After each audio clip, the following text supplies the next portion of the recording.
In my last video we looked at what Beledi means and what is Beledi dance. But is Beledi dance a bit like Beledi cheese? Tasty, but the same all the way through? Actually, no.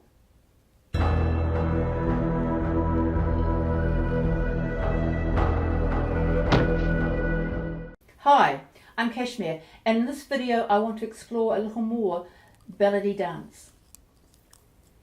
Beledi just means of my community. So Beledi dance is a local dance. By definition, all social dancing is Beledi dance. But what I want to concentrate on is the stage presentation of the urban styles of Beledi. Urban Beledi on stage. At its simplest, Beledi dance can just be dancing with that relaxed Beledi feel. Fifi Abdul does this a lot.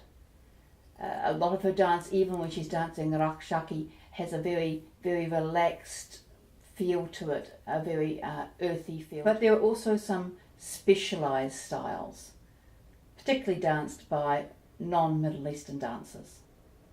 In fact, what most people think of when you hear Beledi dance is actually the Beledi progression, sometimes called the Beledi. Well, it isn't the Beledi, it is a Beledi. Beledi progression is actually dancing to a particular style of music, and it's pretty modern. That is, it's post-World War II. In the Beledi progression, there are separate sections that the musicians go through, and so obviously the dancer follows. Raina Renee has an excellent video on this, and from memory it's about 3 hours long. She identifies 6 or 7 sections in the women's style of the Beledi, the Taqsim Awadi, and 4 or 5 in the Tet Beledi, which traditionally is danced by men, but also by professional dancers. In each case, the first section is always a Taqsim, and the optional sections at the end is whether or not they have a fadi, a drum solo. So the drum solo is optional, because it's about the music. And in a drum solo, there is no music. What the musicians do is they go through an extended improvisation through the parts. So you see them playing with it, and in theory, the music's improvised and the dance is also improvised, although not the case often these days.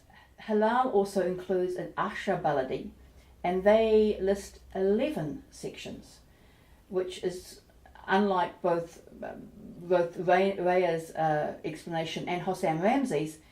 It includes an intro, a non-dancing intro, and then a light song for the dancer to sort of go around the stage and introduce herself. The exact number of sections is not actually the point. It's the fact that there is this flow on. And I suspect a bit like with jazz, there is a wee bit of give and take of how you actually structure your piece.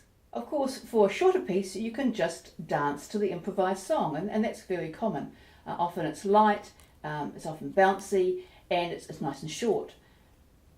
People often say, how come it always seems to be the same song? There are often a limited number of songs, and there's a good reason for this, because when the musicians are actually learning their craft, just like jazz musicians do, they learn to actually improvise over a standard. And what you tend to see are the standard songs that all Arabic or Egyptian musicians actually learn. A bit like the Great American Songbook for jazz musicians. Beledi goes back further than World War II. And as it goes back, you actually change the movement vocabulary. So some of the really old Beledi styles actually are danced to a mawal. And there your movement vocabulary becomes very restricted, because if you're going to dance it in the style, then you want to actually use the movement vocabulary of the time. So then you're actually looking at a very leaned back posture, your beautiful posed foot goes, you're actually doing your hip drops on a flat foot. It's quite possible, but it's a different technique, and much, much less travelling, and much, much less. I said in the first video, restricted upper body movement. If you're dancing to a mawal, there's practically none. So you need to adjust your style to the music. Actually, if I'm actually doing a performance even to a mawal, I tend to cheat, because for an unsophisticated audience, it's just that they don't get it. So I tend to cheat a little bit. You can do that after we're talking about performance. Finally, there's also the Tableau style, and I'm gonna. This is such a big topic. Again, I'm gonna do a separate video on this. But you can actually do a Beledi Tableau, which actually explores a character. The most famous one, of course, is Vida's Malaya Luf, but Fifi also has her Malama. But you can do anything. You can do any character that fits into that Beledi style. So you can be a young woman, looking out the window, or you can be, going down to the market or whatever. But what's important if you're doing this style is you've got to be able to act. If the thought of acting terrifies you, then you probably want to keep away from the style, because you've got to dance and act and project that character. As you can see, there are lots of Beledi styles, even within the urban Beledi genre. So don't think that Beledi, if you dance Beledi, it has to be to a progression. But do keep in mind the movement vocabulary that we discussed in the last video, and of course your dress, so you keep yourself fully covered. Which styles have you tried? Have you tried any? Which is your favourite?